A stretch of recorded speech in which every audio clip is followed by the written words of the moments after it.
My name is Colin, and this is my naked truth reply to the video about death. I've been meaning to make videos more recently, and having just moved down here, I've been wanting to do this to stay in touch with people, and Trisha, it was your topic on death that finally got me to reply to your videos. I've been watching these for a while now because it was about 2 months ago last week that my father passed away. And I was very close with him, and he was my best friend. And he's my number one supporter, my cheerleader that always encouraged me to do everything in my life that I did. And he died officially to cancer, but it was a very long and painful death throughout the entire year.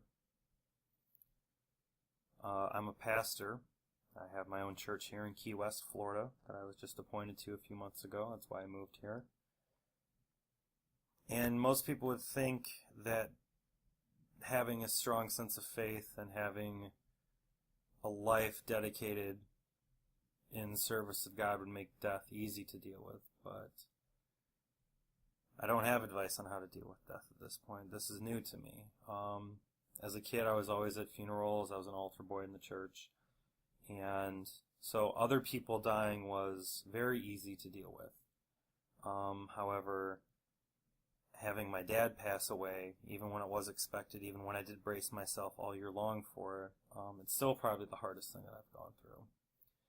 I have a mom who survived breast cancer a little over 20 years ago, and as a kid, I didn't appreciate what that meant. But now, having just recently lost my father, is very painful.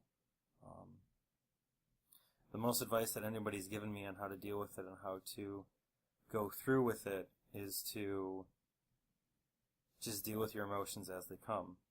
There are days when I'm doing great and I'll share stories about him and people ask me about him. And then there are days where it's not so great. I remember I was unpacking here and I came across his leather jacket and it just broke me down. It just, he always wore it. And as I unpacked more stuff that I brought of his to remind me of him, just found more and more tears and more sadness in the fact that he's gone. You know, I still have his number in my cell phone, even though that was canceled almost 6 months ago, because he couldn't use the phone anymore when he was getting to the end. And,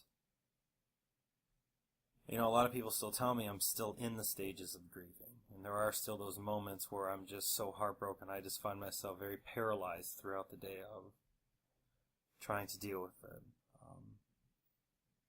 You know, dealing with death is a very individual thing.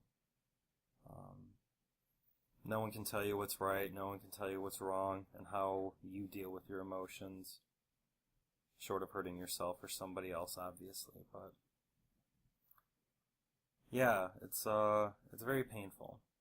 And I'm sorry that you lost your two friends recently.